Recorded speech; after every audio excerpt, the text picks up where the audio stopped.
쇼트트랙 대표팀 주장이자 에이스인 심석희 선수가 코치에게 폭행을 당해 충격을 주고 있습니다. 올림픽을 불과 3주 앞두고 악재가 터진 겁니다. 이범찬 기자의 보도입니다. 지난 16일 여자 쇼트트랙 대표팀 훈련 도중 A코치가 심석희에게 손찌검을 한 것으로 확인됐습니다. 충격을 받은 심석희는 곧바로 훈련장을 떠났고 다음 날 문재인 대통령의 진천선수촌 방문 행사에도 참석하지 않았습니다. 대한빙상경기연맹은 어제 오전 긴급회의를 열고 A코치를 직무정지시켰습니다. 대신 박세우 경기이사를 코치로 투입했습니다. 제 입장에서도 코치가 잘못한 걸 두둔할 필요도 없고 사실은 말 그대로 사실대로 밝혀져야 될 거고 그 사실을 바탕으로 이후 조치를 결정할 거고요. A코치와 심석희는 평창 동계올림픽을 앞두고 경기력을 끌어올리는 과정에서 마찰이 발생했던 것으로 전해집니다. A코치는 심석희를 발굴해 키웠고 심석희도 평소 A코치를 존경하는 은사로 꼽았기에 충격은 더욱 큽니다. 일단 훈련에 복귀한 심석희가 빨리 마음의 부담을 덜고 훈련에 집중할 수 있을지 주목됩니다. 채널A 뉴스 이범찬입니다. 네, 이 앞서 보신 쇼트트랙 심석희 선수의 선수촌 이탈 사건 전말 좀 짚어보겠습니다. 네, 우정열 사회부 차장 나와 있습니다. 네, 안녕하세요. 지금 심석희 선수가요. 그러니까 코치가 손찌검을 해서 선수촌을 이탈했다고 하는데 맞습니까? 네, 맞습니다. 그 사흘 전에 있었던 일이고요. 네. 16일 오후에 코치가 이 성적 내지는 이 페이스 부진을 이유로 언쟁을 벌이다가 손찌검을 했고요. 네. 그래서 바로 심 선수 바로 그 진천에 있는 선수촌을 국가대표 이탈을 해서 선수촌을 마음을 이탈했습니다. 상했나 보네요. 다행히 이제 어제 선수촌에 복귀했다고는 하는데 이제 훈련에 제대로 복귀를 했는지 어떤 마음 상태인지 이런 부분들은 아직 좀 알려지지 않은 상태입니다. 네, 그러니까 이 선수가 네. 금메달도 많이 따고 완전히 그 완벽한 에이스로 불리고 있잖아요. 네. 근데 아무리 좀 뭐 잘못하고 페이스가 떨어졌다고 해서 손찌검을 하면 이 불과 3주 앞으로 다가온 올림픽이 대사를 앞두고 선수나 또 그 전체 왜냐면 이게 우리가 금메달을 거의 싹쓸이를 지금 노리고 있다면서요.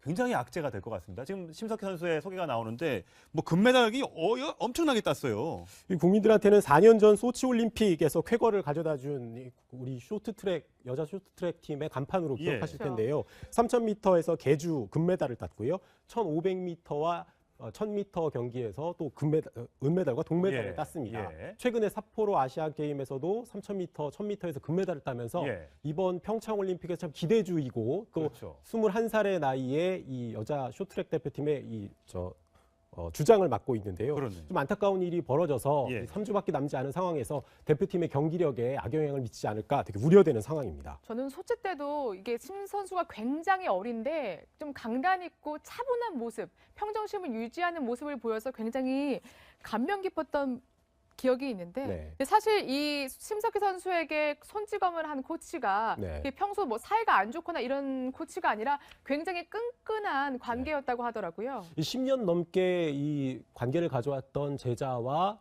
코치였는데요. 원래 이 심 선수는 강릉에서 초등학교를 다녔습니다.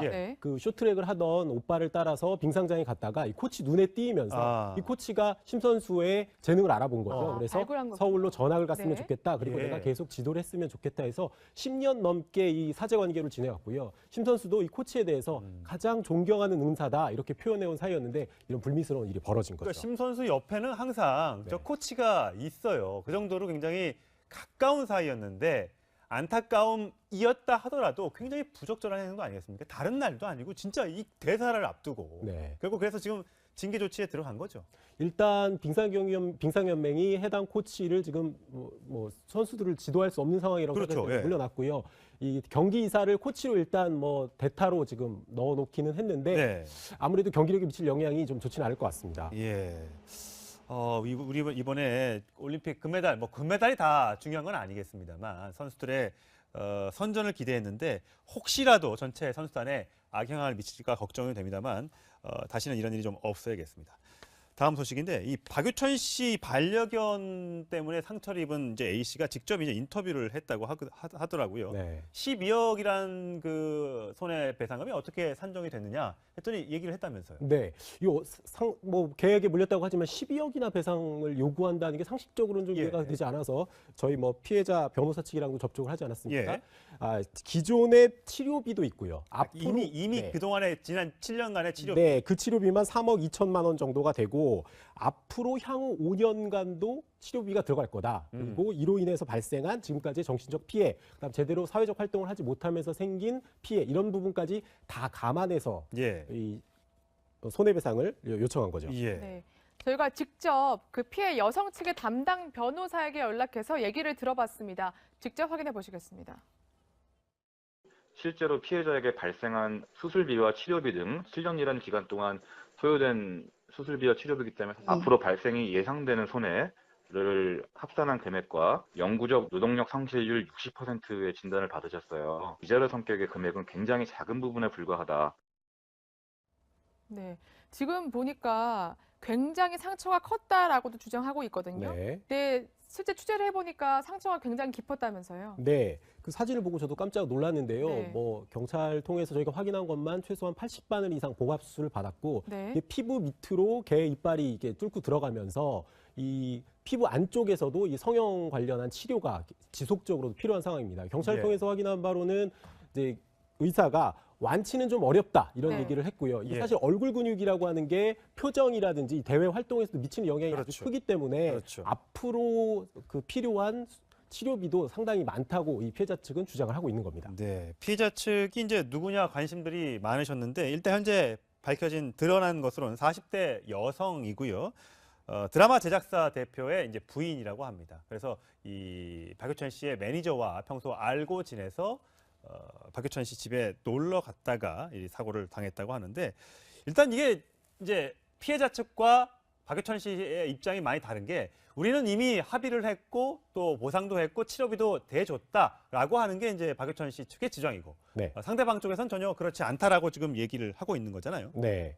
이 박유천 소속사 측은 이 피해자가 개에게 물렸을 때 당시 병원에 박유천 씨와 매니저가 찾아가서 사과도 했고요. 매니저를 통해서 치료비도 지불했다. 이렇게 밝히고 있는데 정작 피해자 쪽은 박유천 씨로부터 병실에서 사과를 받은 기억이 없다. 그리고 그 이후에 생긴 지속적인 치료라든지 이런 데 필요한 비용에 관해서도 뭐 무대응으로 일관해왔기 때문에 네. 그래서 불가피하게 이렇게 형사적인 고소에 이르게 됐다.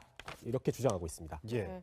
이 부분도 저희가 직접 담당 변호사에게 들어봤는데요. 아무래도 박유천 씨의 다소 좀 성의 없는 사과가 오히려 이런 분쟁을 좀 키운 게 아닌가 싶습니다. 직접 확인해 보시죠.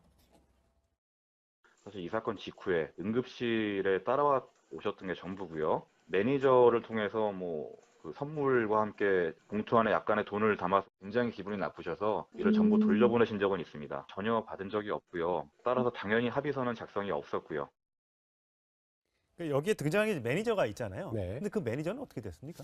2년 뒤 돌아가신 걸로 지금 알고 이미 있는데요. 있- 그래서 당시 사건의 정황을 알고 있는 사람이 좀 객관적으로 얘기해 줄 수 있는 예. 위치에 있는데 그분이 돌아가셔서 지금 경찰도 수사에 좀 난항을 겪고 있는 것 그러니까 같습니다. 결국 그러니까 이분이 계셨을 때는 박유천 씨가 이 매니저를 통해서 네. 그 피해자 쪽과 이제 계속 합의도 하고 보상도 해주고 했는데 네. 이분이 이제 갑자기 돌아가시고 나니까 그 다음부터 이제 연락이 뜸해지고 뭐 보상도 없고 찾아오지도 않고 이래서 지금 감정이 많이 상한 거죠. 네, 그래서 소속사 측은 지난 7년 동안 별다른 피해자들의 보상 요구가 없었는데 지금 와서 이제 내용 증명이 12억을 물어내라고 한 네. 거거든요. 그러니까 매니저가 이제 돌아가신 게 그 둘 사이에 피해자와 이 사이에 연결하는데 좀 껄끄럽지 못했던 그런 원인이 됐던 것 같습니다. 근데 이게 7년 전이니까 네. 과연 처벌은 가능한 것인지 이게 궁금하거든요.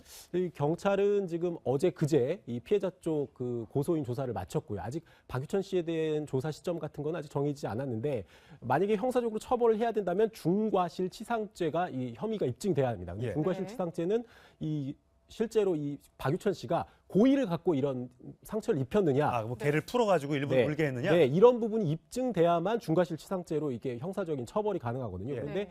사실 그걸 입증하기가 어렵습니다.